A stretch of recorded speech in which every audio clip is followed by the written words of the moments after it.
Bienvenidos a este nuevo episodio, este noveno episodio de Medio Extremo Podcast, con quien les habla Guillermo Colina, y copiloto del señor Santiago Donel. Santiago, bienvenido. ¿Qué tal? Gracias, Guille. Bien, gente linda como siempre, acompañándolos con toda la información del ámbito nacional e internacional. Si quieren, pueden comunicarse con nosotros a través del correo electrónico medioextremo@gmail.com, o nos pueden buscar en Twitter y también, por supuesto, en Facebook como Medio Extremo. Medioextremo.com es nuestra página de internet, donde también pueden ver las notas de Santiago y todo el equipo de Medio Extremo.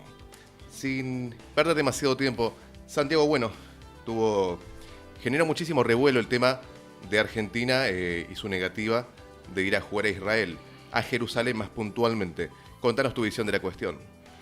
Sí, bueno, por suerte también tuvo mucha repercusión la nota que escribí en Medio Extremo y Página 12 sobre el tema, que le puse de título Dinero, Deporte y algo más, ¿no? Porque un poco contaba que uno puede tener una lectura deportiva muy lógica para decir esto se cancela porque, o sea, son 3 días y contás el viaje, más los festejos. Además, ellos viajaban un Shabbat, para un equipo que recién se juntó hace un par de semanas, que tiene cero horas de entrenamiento y de conocimiento. Bueno, era una pérdida de tiempo muy grande, porque además del partido ellos tenían que participar en las celebraciones del 70 aniversario del Estado de Israel. Y también, bueno, hablaba de una lectura económica, de, bueno, que le pagaban 2 millones, había un tercer millón que parece que ya le habían pagado. Esta cosa de jugar contra equipos muy inferiores para conseguir mucha plata y que por ahí deportivamente no sirven tanto, pero económicamente, recordemos, hace muy poco la AFA estaba completamente fundida y demás. Pero después el tema donde realmente quería hacer eje era el tema político, como bien decís, que se viene hablando en estos días. Y entonces ahí hablaba de dos cosas, ¿no? Que Macri y el gobierno de Macri llegó con la idea de alinearse a Estados Unidos, y me parece un poco que llegó un poco tarde, en el sentido de que el Estados Unidos al cual Macri quería unirse, que era el Estados Unidos de la globalización, el Estados Unidos del liberalismo, el Estados Unidos unipolar,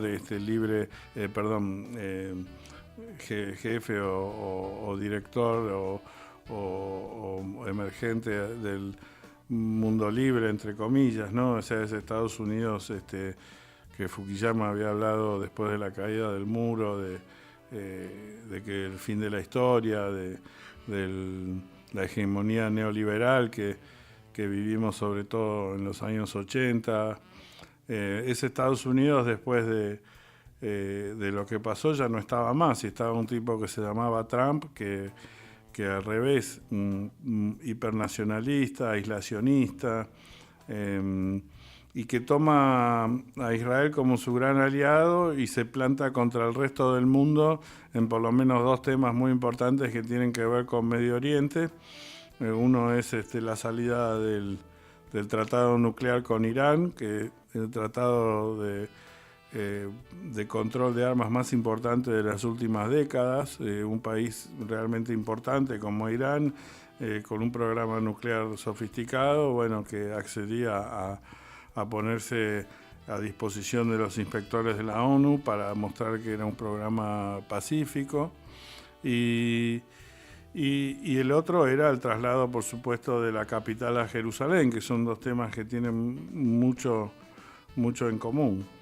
Y en el tema, en ambos temas, entonces Macri como que se compra una agenda que realmente no era ni la de él ni la de Argentina, y se pone en contra de todo el mundo en estos 2 temas. Y ahí es donde, bueno, hablaba un poco del caso Nisman como un ejemplo paradigmático de cómo el alineamiento con Israel ha tenido efectos profundos, no solo en la justicia, sino en la política argentina, ¿no? Lamentablemente, yo sé que muchos oyentes creen que a Nisman lo asesinaron, pero mi experiencia de 4 años de investigar criminalística en Estados Unidos como periodista de policiales del Washington Post, donde salía todas las noches a ver cadáveres en una ciudad que era la capital nacional del crimen, del asesinato, que tenía más asesinatos per cápita que ninguna otra ciudad en los 90, cuando en plena epidemia del crack en Estados Unidos. La verdad que científicamente es un caso muy fácil y está claro que él se suicidó, y lo puedo decir sobre todo después de todo este tiempo que pasó.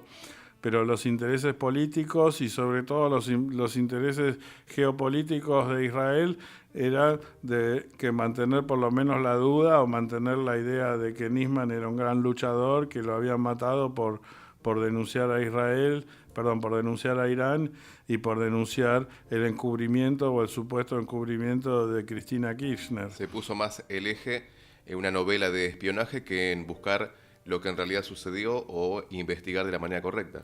Sí, había una jueza, había una fiscal, o sea, a las 24 horas había un dictamen, como suele pasar en los casos de suicidio. Había una escena de crimen clarísima, perfectamente preservada, o sea, nadie entró al departamento hasta que entró la madre de Nisman, nadie entró al baño. La salpicadura de la sangre demostraba claramente por el ángulo que la puerta estaba cerrada, con lo cual Nisman apoyado contra la puerta, era imposible que alguien entrara, le pegara un tiro, abriera la puerta y saliera en ese charco de sangre, que dejaran solamente el ADN, que tal como había dicho Lagomarcino, había tomado un café con él, había ADN de Lagomarcino en la taza de café y nada más. No sé cómo hace un experto de estos espías que quieren inventar para limpiar todo el ADN de un edificio y solo dejar el de Lagomarcino y Nisman. Digo, yo no sé cómo se limpia ADN selectivamente, pero bueno, las pruebas eran abrumadoras, como decía, 20 peritos, 20 médicos legistas en 2 juntas distintas, confirman que no había una segunda persona en el baño y que el ángulo de disparo era compatible con una herida autoinfligida. Pero claro, como decía y dije durante mucho tiempo, cuando me llamaron de la CNN y de todo el mundo para hablar del tema, por lo que había escrito sobre Nisman en mis libros dedicados a los Wikileaks, había un empate entre la ciencia y la política, o sea, todos los actores políticos del gobierno, oposición, por distintas razones decían que a Nisman lo habían asesinado, y sobre todo había intereses geopolíticos muy importantes de Israel para decir en el gobierno de Netanyahu que Irán era un país terrorista, que había cometido los atentados de la AMIA y de la embajada, que nunca se había podido resolver en la justicia argentina. Entonces el acuerdo que había hecho Cristina Kirchner con el gobierno de Irán para que lo decida un grupo de expertos independientes y para que puedan ser interrogados los sospechosos iraníes, ponían estos 2 atentados como en un estado de duda, con lo cual no le convenía a Irán. Estados Unidos después empezó a acercarse a Irán en la última parte del gobierno de Obama, entonces ahí rompen los republicanos, fuerzan una movida y consiguen que Netanyahu vaya y declare en el Congreso en Estados Unidos contra los deseos del propio Obama, y para hacerlo necesitaban que otra vez se acuse a Irán de terrorista. Irán no había puesto ninguno de los atentados de los últimos 20 años, los había cometido Irán, sino más bien grupos enemigos a Irán como Al-Qaeda y el Estado Islámico, y entonces 2 semanas antes de que vaya Netanyahu al Congreso de Estados Unidos, generan esta denuncia, entregándole un poco a Nisman estos papeles para que acuse a Cristina sin ningún tipo de fundamento por un tratado que, si bien a mi modo de ver era bastante malo desde el punto de vista político, de ninguna manera constituía un crimen, porque no solo había sido aprobado por el Congreso, sino que había sido presentado por el canciller Timmermans con los principales dirigentes de la DAIA y de la AMIA a su lado, antes de que esos dirigentes cambiaran de opinión. Entonces, digo, ¿qué tiene que ver todo esto de Nisman con el traslado de la embajada y con el partido de fútbol, ¿no? Que Irán Nisman se queda solo, no lo apoya la justicia, no lo apoya Estados Unidos, no lo apoya Stiuso, no lo apoya la CIDE, no lo apoya nadie lo dejan solo y se pega un tiro y bueno, y se arma todo esto donde el gobierno israelí y el macrismo por distintas razones lo elevan al estatus de héroe y se niegan a ver las pruebas de que se suicidó. Y entonces todo esto lo pone de vuelta a Irán en el lugar del terrorista, ¿no? Entonces queda Argentina muy pegado a Irán, sobre todo en el gobierno de Macri, cuando Patricia Bullrich genera una especie de peritaje, no sé cómo llamarlo, una especie de peritaje trucho diciendo que lo habían asesinado, de lo cual se agarran los jueces macristas para mantener vivo el mito, aunque nunca van a poder demostrar nada porque es imposible demostrar lo que no ocurrió, pero por lo menos judicialmente se mantiene esta fantasía de culparlo a Lagomarsino de ser el ex, no sé quién, o cómo quieren demostrar que un tipo que nunca tiró un tiro en su vida y que era el testaferro de Nisman y que era su mejor amigo, de repente se convierte en un cómplice de su asesinato, ¿no? Pero bueno, entonces Estados Unidos, siguiendo esta política de alineamiento con Irán, traslada la embajada, lo siguen Guatemala y Paraguay, que son dos gobiernos muy débiles y muy dependientes. Y entonces Argentina no puede hacer eso porque es un país mediano con aspiraciones a llegar al G20, al OCDE, que participa en el G20, que va de oyente al G7, qué sé yo, quiere ser un país, siempre los argentinos, y esto no es solo culpa del macrismo, creyéndonos o queriendo ser muy importantes en el mundo, entonces no puede hacer algo de republiqueta bananera y mover la embajada. Entonces, ¿qué es lo que hace? Manda al mejor mago del mundo, que es Messi, a animarle la fiestita a Israel en Jerusalén, ¿no? Entonces manda un equipo de fútbol a Jerusalén en un momento clave, digamos, para legitimar de una manera el traspaso de la embajada y para ser parte de los festejos del 70 aniversario, que casualmente, digamos, había 60 palestinos muertos porque empezaron hace 2 meses las protestas contra el 70 aniversario, ¿no?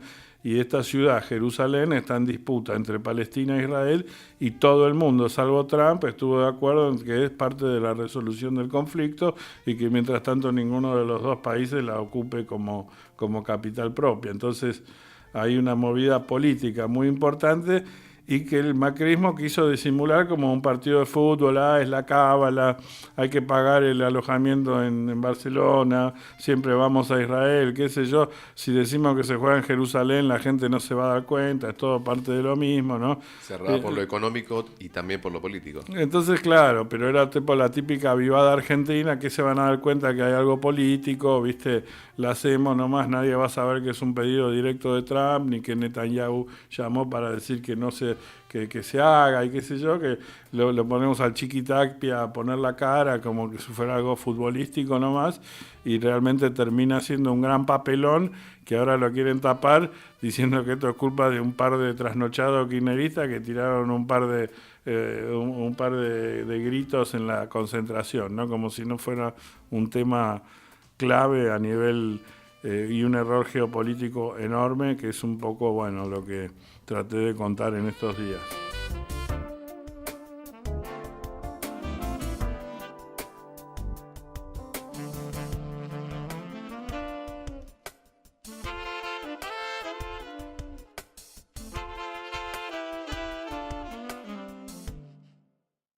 Bien, Santiago, yendo entonces a esta reunión tan esperada, casi novelesca que se hacía, que no se hacía, que se va a dar entre Trump y Kim de Corea del Norte.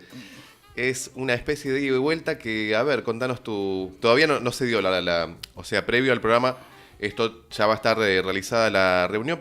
Nosotros podemos analizar lo que es la previa de esto. Contanos, Santiago, ¿cómo es tu visión respecto de esta novela que venimos siguiendo hace un tiempo? Sí, antes que nada, bueno, es la novela que un poco nos saca la careta en cuanto a nuestra manera de trabajar, que es un poco un falso vivo que hacemos, que grabamos los lunes, aparecemos los miércoles, y justo la reunión cae en un martes, entonces nos complica un poco y nos obliga a transparentar algo que le contamos a la audiencia que en esta primera etapa, como éramos nuevos en esto, queríamos tener un poco de tiempo para armarlo, pero prometemos que muy pronto vamos a estar saliendo en vivo los lunes, cuando podamos, lo estamos hablando con... Se viene el vivo, esto es un adelanto. Con la gente de Radio Arroba, precisamente por este tipo de razones, ¿no? Pero como bien decías vos, estas son cumbres, en este caso, entre Kim Jong-un y Donald Trump, que están muy trabajadas, muy coreografiadas, pensadas, ¿no?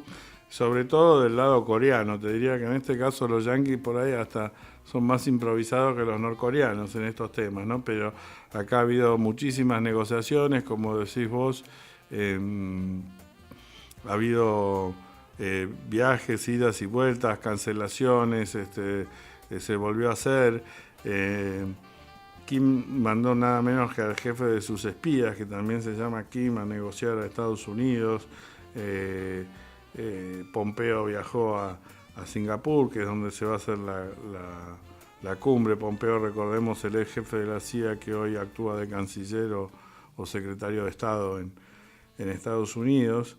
Y un poco la reflexión que me cabe de esto, por supuesto, como decías vos, algunas cosas ya las podemos anticipar, va a haber un acuerdo, Kim va a decir que va a desarmar su arsenal nuclear, pero digamos no lo va a hacer inmediatamente, ni creo que se pueda poner rápidamente en práctica cuáles van a ser los mecanismos, en qué momento, de qué manera, qué es lo que le va a dar a cambio Trump, pero por más que lo haga de una manera muy agresiva, no puedo dejar de pensar de lo que hablamos hace un minuto sobre el acuerdo con Irán, porque ese era un acuerdo dificilísimo, ¿no? Que llevó años preparar, que hubo que trabajar muchísimo, que los inspectores de la ONU dijeron que se cumplieron todos los requisitos, que tuvieron acceso, que pudieron verificar que la parte bélica del plan nuclear había sido desmantelada, ¿no?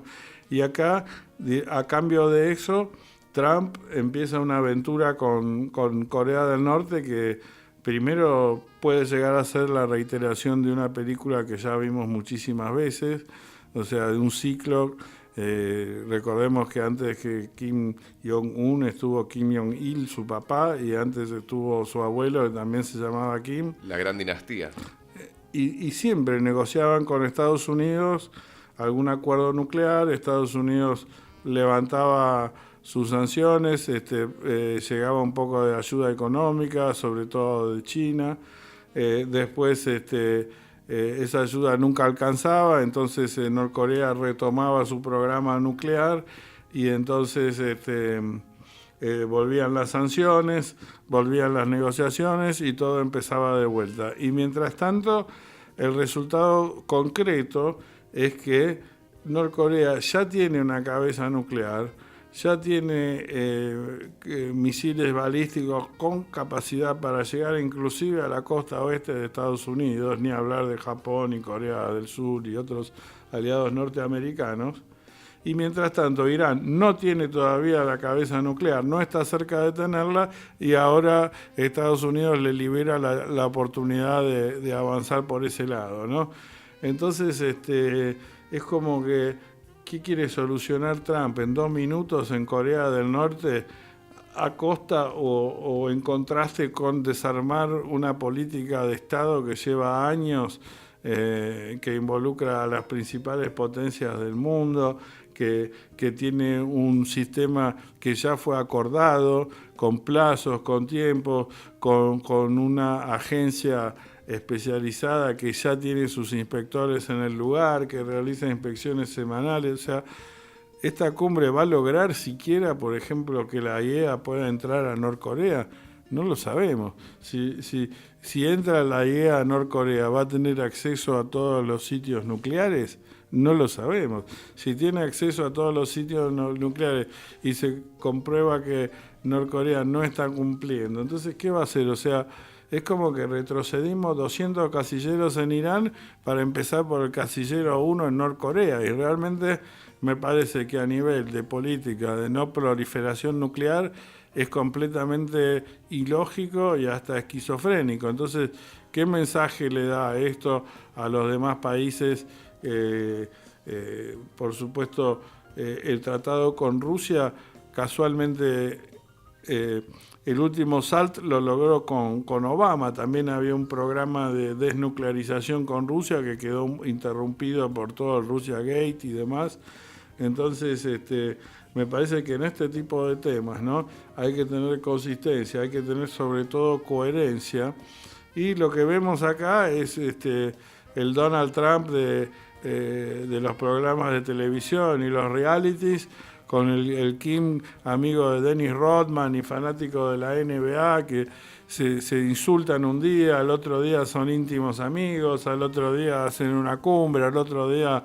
o sea, parecen dos nenes jugando con juguetitos, y son juguetitos que pueden destruir al mundo. Entonces, bienvenida sea la cumbre, la comunidad internacional la apoya, la aplaude, ojalá salga todo bien, pero bueno, me parece que sería irresponsable no ponerla en contexto de todo lo que está pasando en este tema alrededor del mundo y de la actitud de estos líderes y sobre todo de Trump con respecto al tema en otras partes del mundo.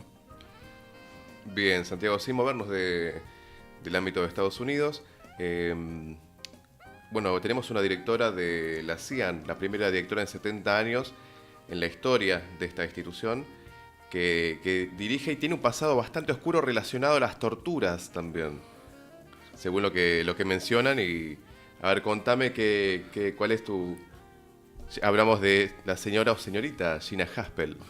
Perfecto, Gina Haspel, quería saber si lo sabías el nombre, porque la presentás mucho pero no la nombrás. Siempre listo. Siempre listo, me parece muy bien.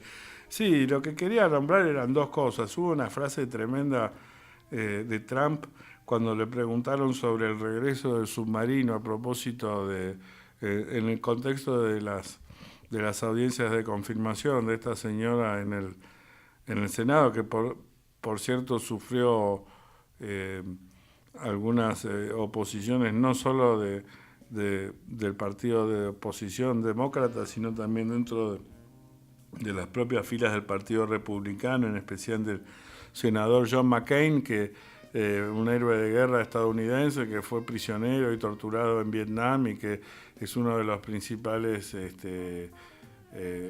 voceros en contra de la aplicación de la tortura. Y bueno, y Gina Haspel es conocida por haber aplicado el programa de torturas durante el gobierno de Bush, inclusive en algún caso personalmente estuvo, y en las audiencias, si bien dijo que no estaba a favor de volver a aplicar torturas, se negó a decir que se arrepentía de haberlo hecho y demás. Y cuando le preguntan nada menos que al presidente cuál era su posición, él dice que no solo traería de vuelta al submarino, sino cosas mucho peores, con lo cual es una abierta defensa de la tortura de un país que para mí, digamos, el costo a nivel de liderazgo mundial, el costo a nivel de liderazgo moral, y lo decimos porque es el país del llamado destino manifiesto, no porque lo diga yo, porque los propios americanos creen, y dentro de la tradición anglicana y protestante y evangelista, que ellos fueron elegidos por Dios para dirigir al mundo, para llevarlo, para vencer al oscurantismo y El demás. mundo es su tierra prometida. Ahí va, de eso lo sabes mucho vos, Guillermo, que sos un estudioso del tema. Exactamente. Entonces, estos tipos con esta idea, ¿no? Terminan perdiendo cualquier tipo de superioridad moral o inclusive, mejor dicho, de liderazgo moral al recurrir a esto, ¿no? O sea, desde el punto de vista práctico, creo que ya no hace falta que lo diga en un país como la Argentina o en un continente como Sudamérica, ¿no? Pero es sabido que la tortura produce información falsa, que cualquiera dice cualquier cosa para que no lo torturen, ¿no? Pero sobre todo para mí es el elemento moral, ¿no? Entonces, no quería dejar pasar esa frase de de Trump, traería de vuelta al submarino y cosas mucho peores, ¿no? Y después lo que pasó cuando le preguntan a un asesor de Bush públicamente, se filtra que dice no nos preocupemos por McCain porque va a estar muerto dentro de poco, ¿no? Porque McCain estaba batallando con un cáncer cerebral muy avanzado y le queda poco tiempo de vida, ¿no? Y lo increíble, lo leía en el New Yorker esta semana, que va una serie de senadores a hablar con Bush y no le nombraron la frase esta y no dijeron qué pasó con tu asesor. Y cuando les preguntan los periodistas a la salida de la reunión, no le dicen que le tuvieron miedo a Trump. No, es que no tuvimos tiempo de hablar del tema, ¿no? Y acá de vuelta lo que rescata el New Yorker y que yo estoy bastante de acuerdo es que acá no están hablando solamente del voto de McCain, como diciendo no te preocupes, va a votar, viste, no, el voto no va a contar porque va a estar muerto. Están hablando sobre todo del legado de McCain y de la idea de McCain y de la idea de que la tortura está mal, como diciendo eso, no te preocupes, se muere McCain y nadie se va a acordar de que fue un héroe de guerra que luchó contra la tortura y que peleó en los gobiernos de Bush y de Obama y de Trump para que Estados Unidos no torture. Y eso realmente me parece preocupante.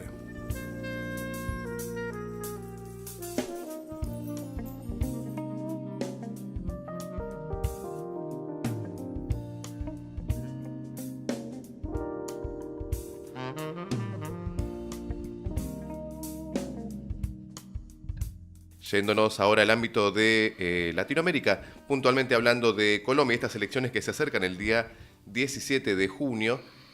Bueno, tenemos izquierda y derecha, se puede decir. Santiago, contanos, hay un 5% entre uno y otro según las estadísticas. Sí, encuestas que habrás querido decir. No sé si es lo encuestas, mismo. perdón. No sé si es lo mismo, puede ser que tengas razón. En esta segunda vuelta que se viene. Sí, ahí uno de nuestros productores en Medio Extremo, Pablo Mercado, nos acercaba algunos datos interesantes, ¿no? Hay un 20 o 25% a favor de Iván Duque, el candidato uribista de la derecha, contra un 20% de Gustavo Petro.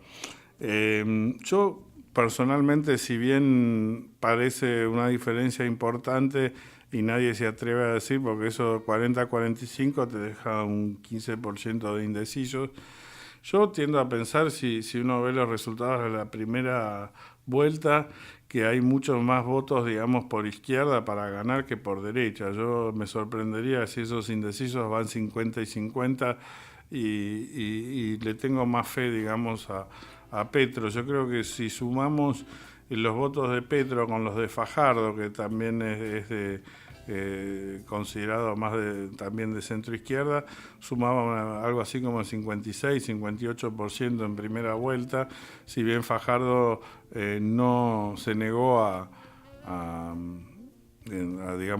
apoyar personalmente a Petro y dijo que no va a apoyar a nadie.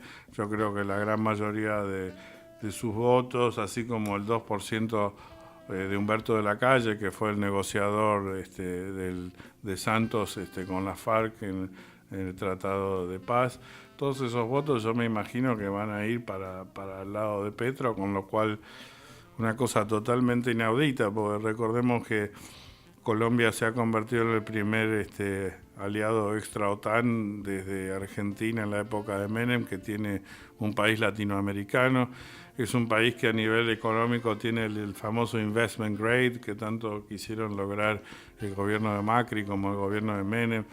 Es un país que después de casualmente de otro país que venimos hablando, que es Israel, y por ahí se me escapa uno, pero no seguramente no baja del podio de países que más ayuda militar ha recibido de Estados Unidos a través del Plan Colombia y demás. O sea, es un país que, por eso digo, que sea, no me sorprende para nada que inclusive en la década post-neoliberal, cuando toda la región tenía gobiernos progresistas, la excepción era Colombia con Uribe y después una versión más moderada de Uribe, que fue su ex ministro de Defensa, Juan Manuel Santos.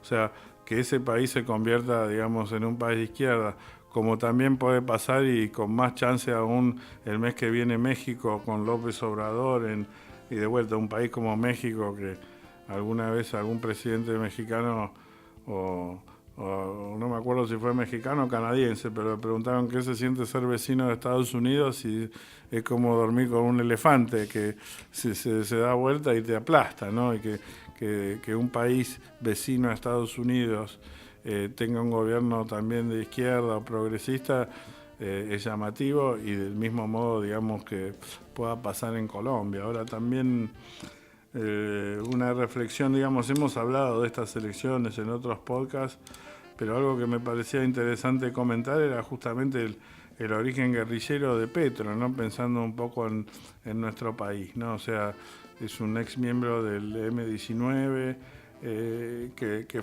se insertó en el sistema político a partir de tratados que firmaron con el gobierno, si no me equivoco, en la década del 80. También en su momento era la principal guerrilla colombiana, ¿no? Inclusive algunos métodos que tenían, me acuerdo de las gomas quemadas que le ponían a la gente, digamos, desde el punto de vista de los derechos humanos bastante cuestionables, ¿no? Y del mismo modo, obviamente, que la represión del Estado, ¿no? Pero si miramos un poco, estábamos ahí haciendo un punteo antes del podcast, si empezamos de Centroamérica, el sandinismo, que después de la revolución y después de perder las elecciones con Alemán, vuelve con los votos al gobierno, el Farabundo Martí en El Salvador, que gana con Funes también, y mucho más cerca tenemos ex guerrilleros como Dilma Rousseff y Pepe Mujica, y el vicepresidente boliviano Álvaro García Linera ganando elecciones. Entonces uno pensaba, viste, Petro obviamente pertenece a esa estirpe, a esa generación, y acá en la Argentina nunca un ex guerrillero estuvo ni cerca de ser votado para nada, ¿no? O sea, mucho menos para presidente, ¿no? Lo más parecido era Néstor Kirchner, que muchos críticos dicen que en la dictadura estaba en Santa Cruz alquilando casas, aprovechando no me acuerdo qué. No estaba en el entorno de la lucha, se puede decir. Sí, otros dicen que militó también en La Plata y qué sé yo, no lo tengo tan claro, pero digamos claramente no fue un guerrillero ni nada que se le parezca. Entonces digo, ¿por qué en la Argentina no? ¿Qué es lo que falta todavía hablar? Y de vuelta me parece que hay una construcción. Yo respeto mucho todo el tema y bueno, es un tema muy sensible. He escrito un libro sobre el CELS que tuvo algunas críticas, algunos elogios. Trato de ser cuidadoso. Nunca querría caer en la trampa de los dos demonios, de decir que fue lo mismo lo que hizo el Estado a lo que hizo los grupos guerrilleros. Y obviamente, digo, más allá de las responsabilidades que son distintas cuando uno lo hace desde el Estado, también hubo cosas que hizo el Estado que no hicieron los guerrilleros, como desaparecer gente y como torturar sistemáticamente a todos sus prisioneros. O sea, parece que hay diferencias muy grandes, pero también me parece que hay un relato romántico de que estos eran jóvenes idealistas que lo único que querían era cambiar el mundo, que no termina para mí de englobar todo lo que realmente pasó en esa época, que hay mucho todavía para discutir sobre la responsabilidad de las organizaciones guerrilleras en la violencia de los 70, y que eso me parece que tiene que ver con por qué no se han terminado de insertar en la sociedad, o por lo menos como opciones viables de gobierno, si bien hubo muchos ex guerrilleros, de vuelta repito, en el gobierno kirchnerista y en otros gobiernos también, no como una cosa así abierta de tener un candidato presidencial a alguien que tomó las armas, porque me parece que si uno repasa un poco el discurso de Mujica, el discurso de Dilma, o sea, hablan de una manera muchísimo más autocrítica y cuentan con mucho más detalle lo que hicieron de lo que podemos saber acá con respecto a los referentes de las organizaciones guerrilleras, que es justo decirlo, los pocos que sobrevivieron la masacre, porque también acá el aparato represivo fue quizá peor que en cualquier otro país de la región.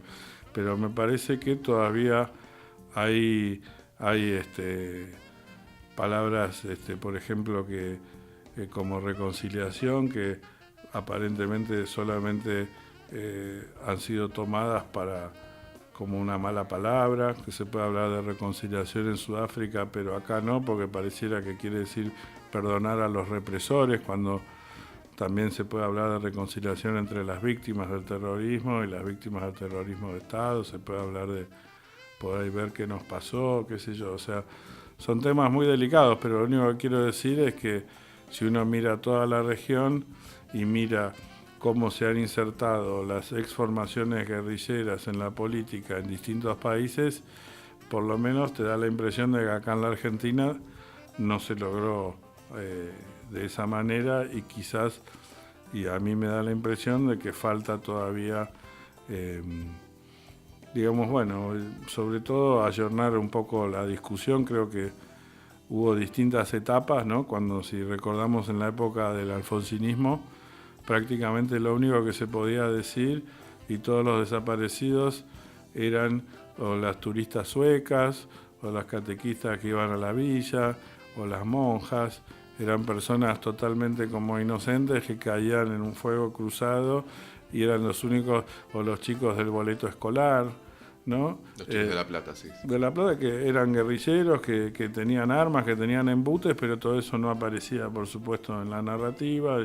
Se hablaba mucho de Dagmar Hagelin, que sí era una turista, que en medio cayó en un enfrentamiento que no tenía mucho que ver, pero en general se hablaba de ese tipo de víctimas, ¿no? Y después yo creo que ya cuando desaparece, en ese momento los militares tenían mucho poder, había golpes de Estado y demás, ¿no?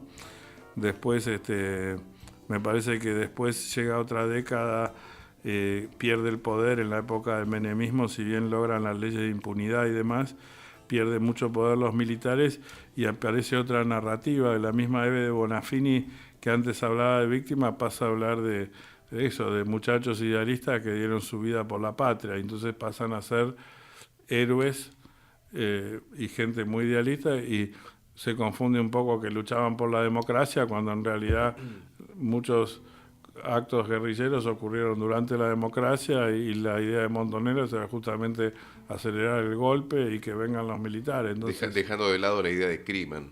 Sí, y había toda una idea, digamos, de revolución, que la democracia era algo burgués, que no valía la pena, qué sé yo.